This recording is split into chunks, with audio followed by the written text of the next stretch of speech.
পাকিস্তানের বাঁচা মরার ম্যাচে আবার ভারতকে টেক্কা দিতে ফারহানের বিধ্বংসী সেঞ্চুরিতে সুপার 8-এ পা রাখল পাকিস্তান। ক্রিকেট বিশ্বের সবচেয়ে উত্তেজনাপূর্ণ, সবচেয়ে আবেগঘন, সবচেয়ে প্রতীক্ষিত লড়াই আবার মুখোমুখি হতে যাচ্ছে দুই চিরপ্রতিদ্বন্দ্বী ভারত এবং পাকিস্তান। আর এই মহারণের টিকিট পাকিস্তান আদায় করেছে এক বাঁচা মরার ম্যাচ জিতে। এক বিধ্বংসী সেঞ্চুরির ওপর ভর করে এক দাপুটে পারফরমেন্সে বিশ্বকে নতুন করে বার্তা দিয়ে তারা এখন শেষ হয়ে যায়নি। বুধবার 18 ফেব্রুয়ারি গ্রুপ পর্বের ম্যাচ শেষ। সমীকরণ ছিল নিষ্ঠুর, হার মানেই বিদায়, জিতলেই বাঁচা। এমন এক ম্যাচে মাঠে নামে পাকিস্তান, যেখানে শুধু ক্রিকেট নয়, লড়াই ছিল অস্তিত্বের। কারণ এর আগেই গ্রুপ থেকে সব ম্যাচ জিতে সুপার 8 নিশ্চিত করে ফেলেছিল ভারত। পয়েন্ট টেবিলে এগিয়ে ছিল যুক্তরাষ্ট্র। নেট রান রেটে পিছিয়ে থাকা পাকিস্তানের সামনে তখন একটাই রাস্তা, জিততেই হবে।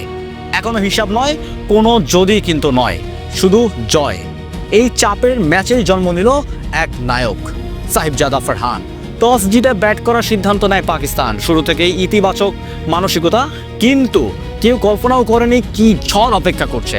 ফারহান যেন শুধু রান করছিলেন না, তিনি ম্যাচের নিয়ন্ত্রণ নিজের হাতে তুলে নিচ্ছিলেন। কভার ড্রাইভ, পুল কাট, লফটেড শট, স্টোকের এক অনবদ্য প্রদর্শনী। নামিবিয়ার বলাররা লাইন বদলেছে, লেংথ বদলেছে, ফিল্ড ছড়িয়েছে, কিন্তু থামাতে পারেনি তাকে। 58 বলে 11টি চার, 4টি ছক্কা, অপরাজিত 100। এটা শুধু সেঞ্চুরি নয়, এটা ছিল ম্যাচ বাঁচানোর ঘোষণা। তার ইনিংসের উপর ভর করে নির্ধারিত 20 ওভারে 3 উইকেট হারিয়ে পাকিস্তান তোলে বিশাল 199 রান। মাঝের ওভারে দ্রুত রান তুলে ইনিংসকে তো আরও শক্ত করেন সালমান আলী আগা ও সাদাব খান। পাকিস্তান বুঝিয়ে দেয় তারা শুধু টিকে থাকতে নয়, দাপট দেখাতেও এসেছে। টার্গেট ছিল 200। কাগজে কলমে কঠিন, কিন্তু অসম্ভব নয়। নামিবিয়ার শুরুটাও করেছিলেন আত্মবিশ্বাস নিয়ে, কিন্তু একবার ওপেনিং জুটি ভাঙতেই ম্যাচের গতি পুরো বদলে যায়। সেখানেই শুরু হয় পাকিস্তানের বোলিং দাপট। স্পিন, ভ্যারিয়েশন, নিখুঁত লাইন, ব্যাটারদের শ্বাস নেওয়ার সুযোগই দেয়নি তারা। নিয়মিত উইকেট পড়তে যান, রান বাড়ার আগেই চাপ বাড়ে, আর চাপ থেকেই আসে ভুল। এই ধ্বংসযজ্ঞের নেতৃত্ব দেন উসমান তারিক। 16 রান খরচায় 4 উইকেট। তার সঙ্গে সাদাব খানের 3 উইকেট নামিবিয়ার প্রতিরোধ পুরো ভেঙে দেয়। 17/3 ওভারে অল আউট, মাত্র 97 রানে। পাকিস্তানের জয় 102 রানের বিশাল ব্যবধানে। এই জয় শুধু একটি ম্যাচ জেতা নয়, এটা ছিল টিকে থাকার লড়াই জেতা। এটা ছিল সমালোচনার জবাব, এটা ছিল আবার উঠে দাঁড়ানোর গল্প।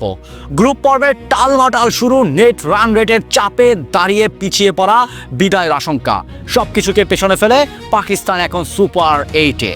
আর সেই সঙ্গে নিশ্চিত হয়ে গেল বিশ্বের সবচেয়ে বড় ক্রিকেট নাটকের পরবর্তী অধ্যায়।